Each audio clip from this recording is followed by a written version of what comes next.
Hello everyone, आज की class हम स्टार्ट करते हैं इंसुलिन पार्ट 2। क्लास स्टार्ट करने से पहले हम एक ब्यूटीफुल कोट्स डिस्कस करेंगे जो कि बोलता है a little progress each day adds up to big result. अगर आप हर दिन थोड़े थोड़े अपनी स्टडी में प्रोग्रेस करते हो तो एंड में ये सम अप होके आपको बहुत बड़ा रिजल्ट दे सकता है, यानी कि आप अपने पसंद का एंट्रेंस एग्ज़ाम क्रैक कर सकते हो। तो आप अपनी स्टडी को कंटिन्यू रखिए, धीरे धीरे प्रोग्रेस करते रहिए अपने स्टडी में और अपने ड्रीम्स को अचीव करिए, जैसे कि मैंने अपने ड्रीम्स अचीव किए हैं। तो आज की क्लास के बाद हम इस तरह के क्वेश्चन आसानी से सॉल्व कर पाएंगे। तो ये क्वेश्चन सॉल्व करने के लिए हमें क्लासिफिकेशन का नॉलेज होना चाहिए इंसुलिन का। तो let's start the topic of classification of insulin. तो इंसुलिन 3 कैटेगरी में डिवाइडेड है। फर्स्ट है short acting, intermediate acting and long acting. Classification के साथ साथ हम वो चीज़ें भी पढ़ेंगे जो पिछली एंट्रेंस एग्जाम में पूछी जा चुकी है। तो शॉर्ट एक्टिंग में आता है fast acting insulin and slow acting insulin. Fast acting insulin के एग्जाम्पल हैं ग्लूसिन, लिस्प्रो, एस्पार्टेट एंड लोवोडॉक। तो इससे रिलेटेड ये क्वेश्चन पूछा था एम्स में कि फास्ट एक्टिंग इंसुलिन को कितने समय पहले देंगे। तो इसका आंसर था 15 मिनट्स बिफोर फूड और at meal time. Slow acting insulin का एग्जाम्पल है रेगुलर इंसुलिन, जिसको नोवोलिन आर भी बोलते हैं। R stand for regular insulin. तो ये इंसुलिन बेसिकली यूज होता है इन कीटो एसिडोसिस। ये भी क्वेश्चंस पूछा गया था इन एम्स में। और रेगुलर इंसुलिन से एक और क्वेश्चन पूछा गया था कि इस इंसुलिन को हम पेशेंट को कब देंगे। तो रेगुलर इंसुलिन को हम देंगे 30 मिनट्स बिफोर मील या फिर 45 टू 60 मिनट्स, इसका ऑल ओवर रेंज आता है।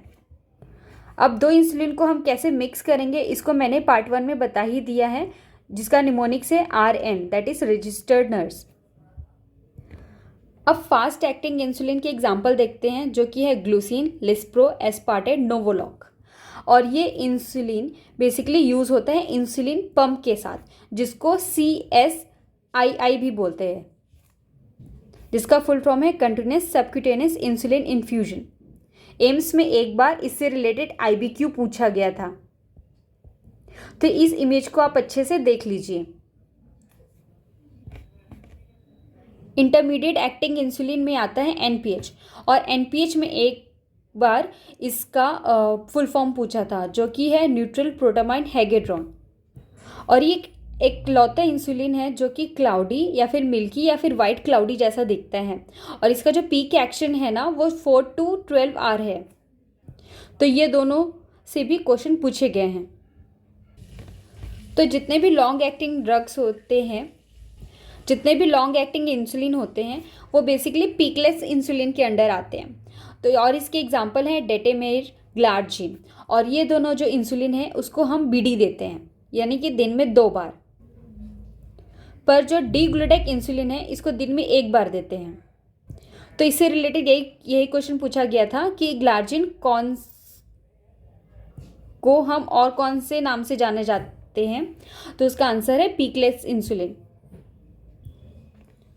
अब हम पढ़ेंगे इंसुलिन और उसका स्टार्टिंग एक्शन टाइम और उसका कब लेवल पीक लेवल पे जाता है। तो जो फास्ट एक्टिंग इंसुलिन है उसका जो स्टार्टिंग टाइम ऑनसेट है वो है 15 मिनट्स, और उसका पीक एक्शन 1 से 2 घंटे पे अचीव हो जाता है। सिमिलरली स्लो एक्टिंग इंसुलिन यानी कि रेगुलर इंसुलिन का जो स्टार्टिंग एक्शन है वो 1 घंटा, ऐसा बोल सकते हैं ना, 60 मिनट्स से स्टार्ट होता है, और इसका जो पीक एक्शन जाता है 2 से 4 घंटे तक। और इंटरमीडिएट इंसुलिन, जिसको NPH भी बोलते हैं, इसका जो स्टार्टिंग एक्शन है वो दिखना शुरू हो जाता है 1 से 2 घंटे में, और इसका जो पीक एक्शन 6 से 12 घंटे में देखने को मिलता है। 6 से 12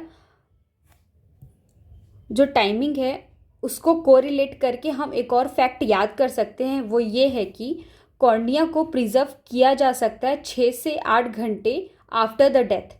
ये नॉर्सेट 2020 में पूछा गया था क्वेश्चन।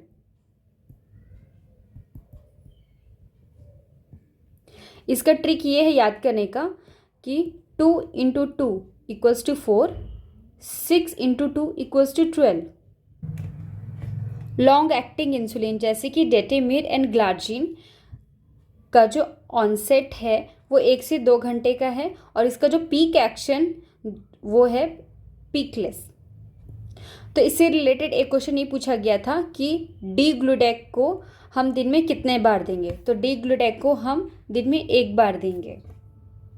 तो फ्यूचर में ये क्वेश्चन पूछा जा सकता है कि डेटेमेविर और ग्लार्जिन को दिन में हम कितने बार देंगे। तो इसका आंसर होगा बी डी, दिन में 2 बार देंगे। अब हमें एक जनरल आइडिया है कि एक इंसुलिन की क्या कैटेगरी है और इस कैटेगरी के अंदर कौन कौन से इंसुलिन फॉल करते हैं। तो अब हम इजीली इस क्वेश्चन को सॉल्व कर सकते हैं। क्वेश्चन बोल रहा है कि इनमें से कौन सा इंसुलिन फॉल करेगा category of slow acting insulin. तो एनपीएच जो है इंटरमीडिएट इंसुलिन है और डेटेमिर एंड डिग्लूडेक लॉन्ग एक्टिंग है, बचा रेगुलर इंसुलिन जो कि स्लो एक्टिंग इंसुलिन है। तो ये है करेक्ट आंसर डी।